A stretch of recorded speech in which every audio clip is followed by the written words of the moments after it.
held a division vote to introduce two bills to amend the constitution and permit simultaneous federal and state polls as part of the ruling BJP's One Nation, One Election push.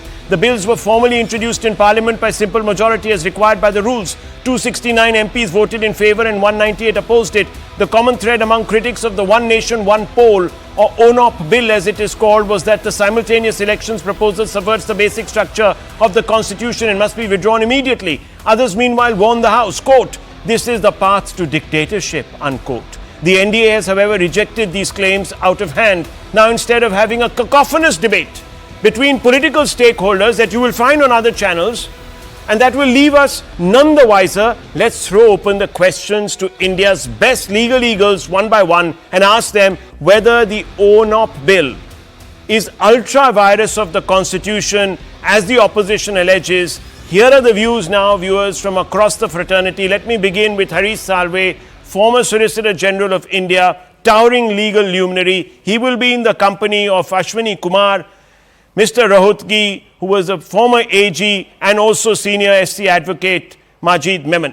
Mr. Salve, thank you for speaking to me. The opposition has often cited the landmark Kesavananda Bharti case, which prohibits any amendment to the basic doctrine of the Constitution.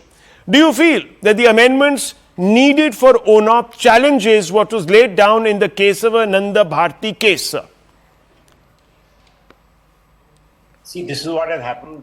The constitutional arguments are being rendered in what I call Twitter vocabulary, catchphrases, one-liners. Kesavananda Bharti only said you can't alter the basic structure of the Constitution. Yes, federalism is a basic feature of the Constitution. So, but the point is, what is federalism? Federalism is the relation between the union and the states. How is that going to be affected at all by this amendment? Completely failed to understand. The relationship between the states as legislative bodies and as the executive government of the state, headed by the governor, and the relationship between the legislative bodies, i.e. Parliament and House of the People and House of the States, i.e. Lok Sabha, and the executive government, headed by the President of India. How is that going to be altered? How is the spread of work between List 1 and List 2 going to be altered? What is being changed? Nothing is being changed. All that the recommendations say is the term of a House of Parliament and the term of a Legislative Assembly will be 5 years, as it is now. The only change is if there is a mid-term election caused by a dissolution of a House, including Parliament. If Parliament is dissolved mid-term and the states are continuing, the next election for Parliament will be for the balance period, or the next election for a state will be for the balance period, so that we can have one election. Now, there are a lot of arguments given for one election, the compelling economic arguments, the compelling governance arguments, etc., etc. I haven't heard, I confess I'm not following this debate minute by minute, but I haven't heard any compelling argument saying that any of the reasons why this should be put in place are flawed. So if that is correct, then it is necessary to try and deconstruct what is the so-called impact on federalism, for which let us first start with the definition of federalism. What is federalism in the Indian Constitution? That is a protected virtue. And how is that being damaged? And I haven't heard any compelling argument. Okay, but the opposition says that this is this business of, if in a scenario of a premature collapse of an assembly, the emerging winner from that election will only continue till the expiry of the originally elected assembly. Is this not, Mr. Salve, against the basic democratic doctrine of people deserving a full term of government, sir? No, not at all. What is a full-term government? A government is a full term for such period as which there is an elected government in office. Today what happens is The difference then and now, the difference today is you can have a situation in which there is an election. But unfortunately, the elected representatives lose their mandate, popular mandate, and there is an election in 2 months. What happens? There's an election in 6 months. There's an election in 2 years. What happens? That's a part of democracy. So if forget the one-time exercise, let's put that to one side. If you put to one side the one-time exercise and focus on once there is a synchronization, how will it work?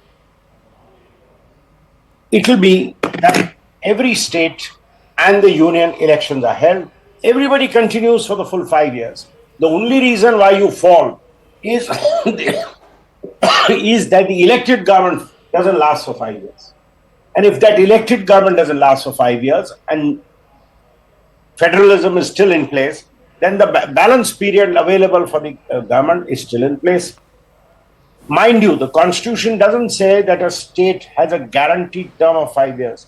It says that the term of the state will not be more than 5 years. More than 5 years. So critics argue that simultaneous elections could undermine India's federal structure because it sort of confuses or conflates regional issues with national issues, confusing the electorate. I would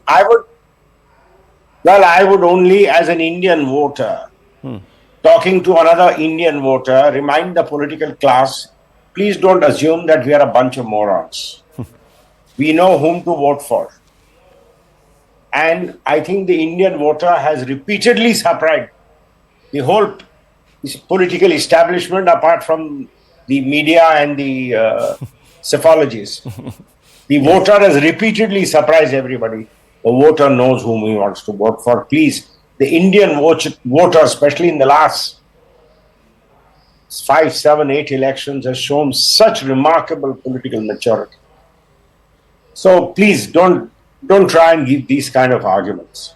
It may be inconvenient for you that elections are all held together. You may have political small-time gains. I'm not saying discount them, but weigh them against the big plus.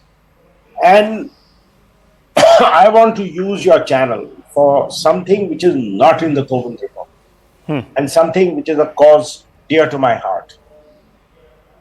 After the Supreme Court's judgment, and I consider it a deeply flawed judgment because it struck down electoral bonds wholesale without addressing some of the objectionable features.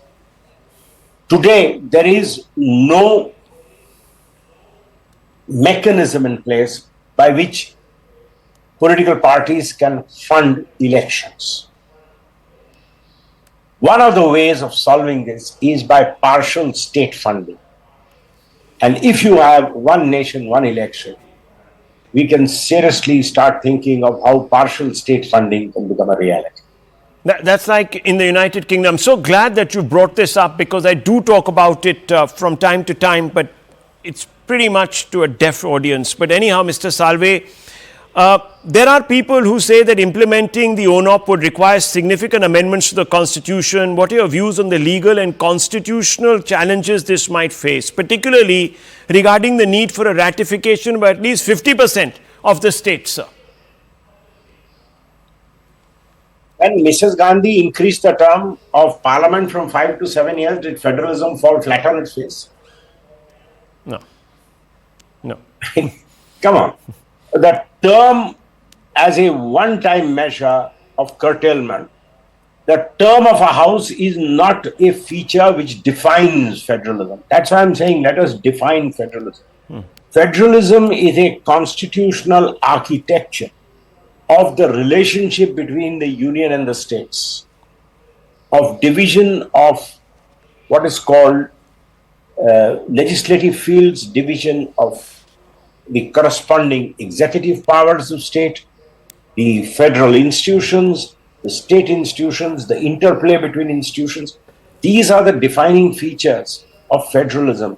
I don't see any impact on any of them if you say if an assembly or if parliament comes, has an election and then doesn't last for 5 years, the next election it will continue only for a shorter period.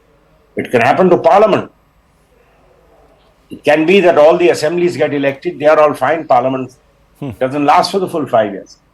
How will it affect federalism? So this is why is one assuming that political instability can only be in the states? That's a very good point, actually. On a more political question, less legal, more political, many people think that the BJP is trying to do all these effect changes to prolong or perpetuate one-man rule. And you know who I'm talking about, one-man rule in perpetuity. How do you respond to that?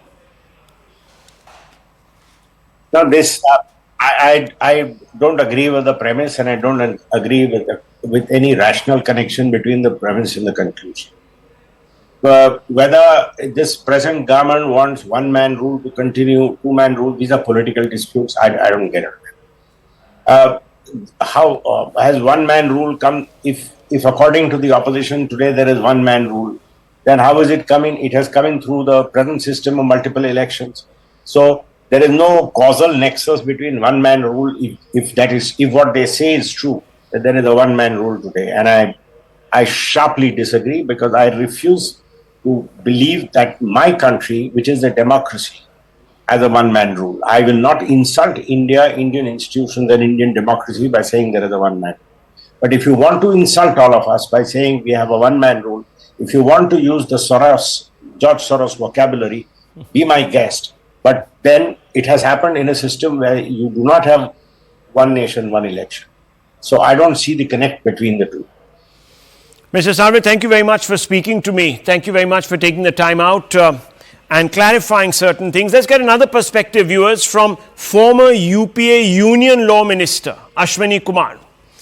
Mr. Kumar, thank you for joining us this evening. A very important day. The UNOP has, of course, been introduced and tabled in Parliament in the Lok Sabha. Is it ultra-virus of the basic structure of the Constitution, sir? I don't think it is ultra-virus the Constitution, but of course there will have to be several constitutional amendments before it can be put into effect.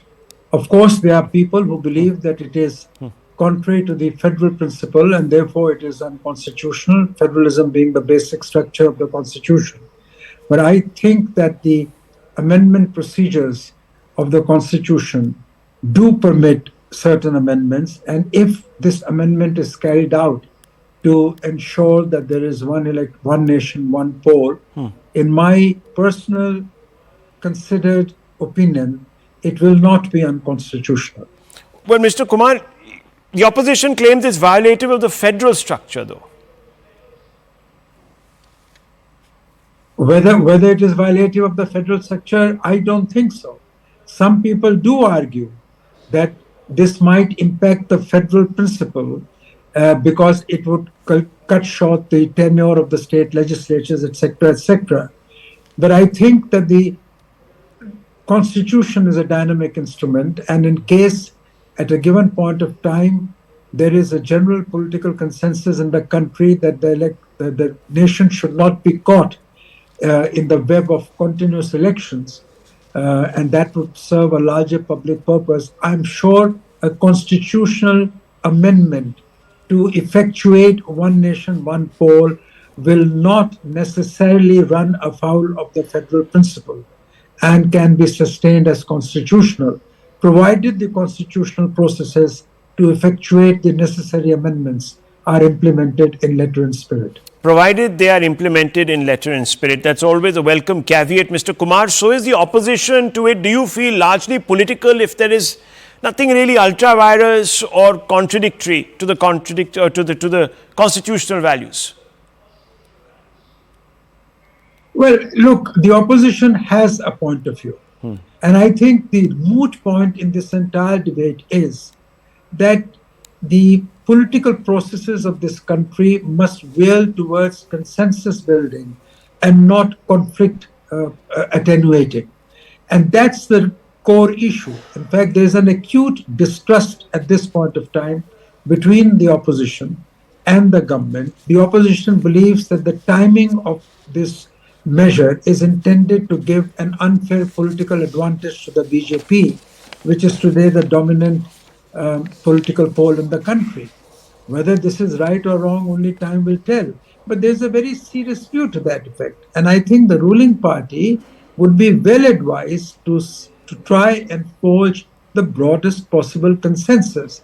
The matter is not strictly confined to the constitutional niceties. It has also to do something about the fundamentals of political democracy. And that political democracy in our country has rested on large political consensus on vital national issues. And this is one of those now. That's the moot point. Okay, well, this matter has now, of course, been referred to a JPC where it will be discussed threadbare and there will be a consensus. Thank you very much, Ashwini Kumar, from that point of view. Now, viewers, we've spoken to two legal luminaries and both say that from the point of view, and let's bring in Mukul Rohatgi, the former Attorney General, from the point of view of it being ultra-virus, etc., there is no problem there. So let's ask a more basic question. And Mr. Mukul Rohatgi, thank you for joining me. You've been former Attorney General. You were in government when some of these conversations were happening around you because the Prime Minister had been talking. I'm sure you have a better understanding of this from a very nuts and bolts perspective. So, Mr. Rohatgi, let me ask you, let's flip this over. I've asked whether this entire ONOP is ultra-virus of the Constitution, but can I ask you now whether the government actually has the power to change or to tinker with the basic structure in a way that can make the ONOP effectuated? That's the fundamental question. There are people saying that beyond the 7th schedule of the Constitution is the basic structure doctrine, and the basic structure doctrine spells out that there are certain features of the Indian Constitution beyond the amending power of the House. Is this true, sir? Rahul, I will answer it in two ways. One, without going into legality, I think it's the best thing which has happened for India, India's people, India's democracy, and India's constitution. Why do I say that? For the simple reason that I have seen for the last 40 or 50 years that every politician is busy throughout his tenure in one election or the other, whether it be Panchayat, Zila Panchayat, Municipal Corporation, whether it be Legislative Council, whether it be Legislative Assembly, and finally Parliament, in both houses of Parliament. Now, it was not meant, I mean, Dr. Ambedkar never thought that every politician will be busy only in doing electioneering and carrying for votes rather than working for the people. Therefore, what may have been an ideal in 1950, 75 years has shown, passage of time has shown that that is not an ideal situation. It is nowhere prevalent in any part of the world, and therefore it's a welcome step. Number two, the amount of money which is spent by the public, I mean, it's like no tomorrow. Why should all this money be spent and the public left high and dry with the politicians only asking for votes? That's on a plain, simple, practical way. Now let us come to the other part. I do not think that whether you have one election or one election every 6 months is a basic structure of the Constitution.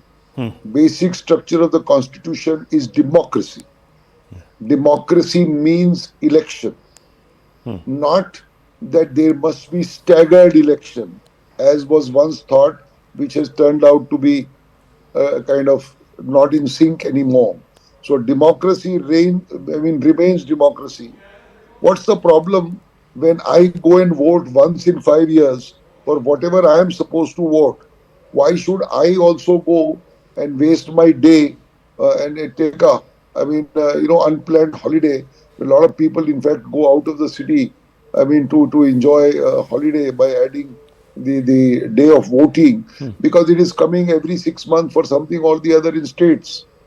Therefore, neither for the public nor for the politician, it is appropriate for India's democracy. Imagine 140 crore people voting all the time. How much money and infrastructure is spent on this? and therefore it is not a basic structure. Basic structure would be if we remove democracy and you have one man rule. That is, I mean, that is kind of breaking the basic structure, but certainly not this. So is it perpetuating, sir, one-man rule? My final question. Rahul, I don't think it is correct, to launch a diatribe on this kind of thing. I mean, look at the current government's initiatives. I mean, I'm not a member of the BJP, but I must tell you, if you look at the initiatives which the government has taken, whether it is 370, whether it is triple talaq, I mean, I had something to do with them in legal challenges, Aadhaar, so many other things have happened. And if nobody is able to take up cudgels, and if somebody has the courage to take up cudgels, obviously, there are going to be hiccups. Yeah.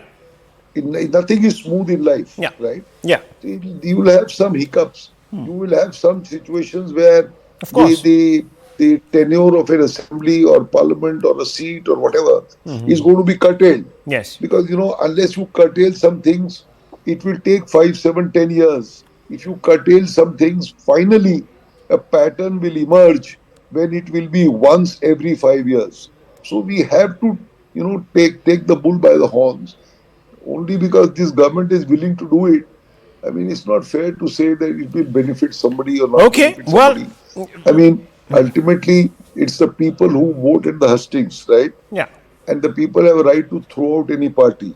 You look at recent state elections, the results have been completely unexpected. Right. I mean, everybody used to think... No, I mean, that's a point that has been made. Yes, Mr. Rohtgi, of course, one understands that, but I'm very glad that you were able to put into perspective that the basic structure really revolves around democracy. If no one is messing around with that by holding elections, then what's the problem about the durations? Thank you, Mr. Rohtgi, for that. Let's go on to Majid Memon, who wears the political legal hat, if I may. And I want to ask this question of you, Mr. Memon. Mr. Memon, and this is very important, that many legal red flags have been raised by the opposition, and many people are saying that the government is motivated by political compulsions, nothing to do with larger democratic compulsions. No, you see, let us understand that, in fact, for political gains or for other reasons than the legal or the constitutional, the political parties are trying to always have one-upmanship, by talking about tampering with the constitutional provisions. Now, in fact, the amendments we have seen over our journey of almost 75 years since 1950, when the Constitution came in power, there have been large number of amendments. But you see, one thing must be distinctly remembered by all the political parties and political powers, that there are certain fundamental provisions under the constitutions which need not be touched, which cannot be either amended or removed. But then presently we are seeing that the government in the last almost 10 years or so has been off and on talking about playing with the constitutional provisions. For smallest thing, they would say that, well, let us amend the constitution, let us introduce something, or let us eliminate something. I think that this is how the constitution, in fact, has been mauled, and the country's democratic values have been damaged. Well, Mr. Memon, thank you very much for providing another alternative view, viewers, this time more from the opposition side, also a little bit of a legal opinion on that. I think this has been a fruitful conversation, viewers, because we've spoken from a 360 perspective, got different points of views on the legalities, on the powers of the government, on whether this is actually going to take the country forward or not. I leave it up to you now to make sense of it all. Palki Sharma coming up with the Vantage. Don't go away, please.